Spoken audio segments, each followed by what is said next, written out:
प्यारे विद्यार्थियों, अभी तक हमने बीकानेर किसान आंदोलन के बारे में देखा है। उसमें एक आंदोलन जो महत्वपूर्ण है वो रह गया है, कांगड़ किसान आंदोलन। जो पिछले वीडियो में हमने 3 आंदोलन देखे थे, दूधवा खारा, गंग नहर क्षेत्र और राजगढ़ किसान आंदोलन, जो बीकानेर से संबंधित थे। अभी कांगड़ किसान आंदोलन देख रहे हैं, बहुत महत्वपूर्ण है। और इसके जो नेतृत्व किया था वो खुद किसानों ने ही किया था। किसान स्वयं ही इसके नेतृत्व करता थे। समय था इसका 1945 से 47। स्थान था कांगड़, रतनगढ़, बीकानेर। और कारण क्या था? लागबाग। कांगड़ के जागीरदार ठाकुर गोप सिंह द्वारा किसानों की शिकायतों का कोई निवारण नहीं करने पर, शिकायत क्या थी? लागबाग की। तो निवारण नहीं करने पर वे कहाँ गए? 28 अक्टूबर 1946 को गांव के 35 किसान कहाँ गए? जागीरदार की शिकायत करने के लिए बीकानेर जाने लगे।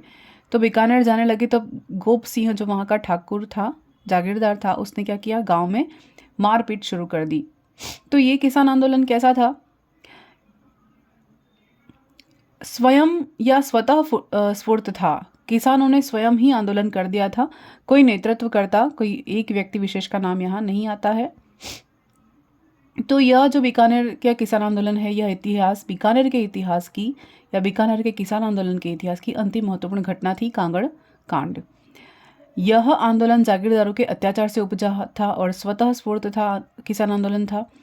1946 में क्या हुआ था? खरीफ की फसल नष्ट हो गई थी, जिस कारण से अकाल की स्थिति उत्पन्न हुई और उस कारण कांगड़ के लगभग 35 किसान, और उस पर भी लागबाग चालू थी। अकाल की स्थिति में भी लागबाग जारी थी, यानी लगान वसूल किया जा रहा था उच्च दर पर।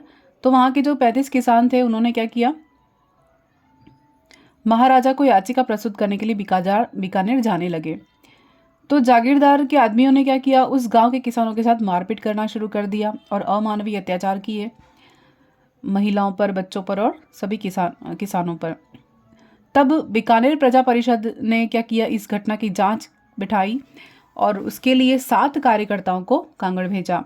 उनमें महत्वपूर्ण नाम है स्वामी सच्चिदानंद, चौधरी हंसराज आर्य, पंडित गंगादत्त रंगा, मास्टर दीपचंद चौधरी मौजीराम, प्रोफेसर केदारनाथ शर्मा और चौधरी रूपाराम। इन्हें कहाँ भेजा? कांगड़ भेजा। नवंबर 1, 1946 को कांगड़ गांव पहुंचे ये, और जिस स्थान पर गोपीनाथ या गोप सिंह ठाकुर ने किसानों के साथ मारपीट की थी, उस स्थान पर ये गए 1 नवंबर 1946 को।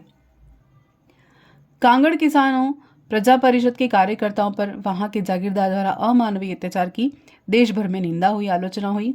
और 30 मार्च 1949 को जब बीकानेर का राजस्थान में विलय हुआ, उस विलय के साथ ही बीकानेर में जो राजतंत्र था, सामंतवाद था, वो भी समाप्त हो गया, जिसमें किसान आंदोलन ने, यानी कि इन किसानों ने बहुत महत्वपूर्ण भूमिका निभाई थी। तो ये था कांगड़ किसान आंदोलन, जो बीकानेर से संबंधित है और बहुत महत्वपूर्ण है।